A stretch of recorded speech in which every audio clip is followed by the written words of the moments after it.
দীর্ঘ ১৫ বছর পর সার্কিট হাউস ময়দানে দ্বিবার্ষিক সম্মেলনের আয়োজন করে খুলনা মহানগর বিএনপি।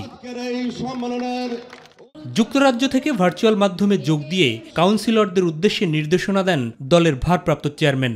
যে কোনো মূল্যে বাংলাদেশে গণতন্ত্র যাতে ফিরে আসে, যে কোনো মূল্যে বাংলাদেশের মানুষের ভোটের অধিকার যাতে প্রতিষ্ঠিত হয়।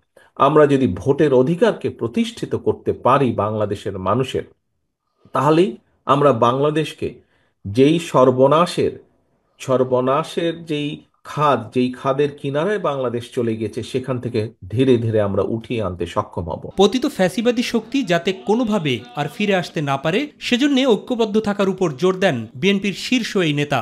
এটি রাজনীতির একটি অংশ, বিভিন্ন বিষয়ে আলোচনা হবে, তর্ক হবে, বিতর্ক হবে। তবে আমাদেরকে খেয়াল রাখতে হবে, আমরা তর্ক বিতর্ক করতে গিয়ে দেশে এমন পরিস্থিতির উদ্ভব যাতে না হয়, যাতে করে সেই স্বৈরাচার হোক অথবা এমন কেউ হোক যারা বাংলাদেশের ভালো চায় না, এমন কেউ সুযোগ পেয়ে যাক। এ ব্যাপারে আমাদেরকে সতর্ক থাকতে হবে। দেশের স্থিতিশীলতা আনতে জনস্বার্থ সম্পর্কিত বিষয় নিয়ে কাজ করার বিকল্প নেই বলেও মন্তব্য করেন তারেক রহমান। আমাদের এই শিক্ষা ব্যবস্থার দিকে নজর দিতে হবে, আমাদেরকে আমাদের স্বাস্থ্য ব্যবস্থার দিকে নজর দিতে হবে, আমাদেরকে আমাদের কৃষি ব্যবস্থার দিকে নজর দিতে হবে, আমাদেরকে নজর দিতে হবে এই যে দ্রব্য মূল্যের যে ঊর্ধ্বগতি, এটির বিরুদ্ধে ব্যবস্থা গ্রহণ করতে হবে। এই কাজগুলো করতে হলে দেশের মধ্যে আমাদেরকে স্থিতিশীলতা আনতে হবে।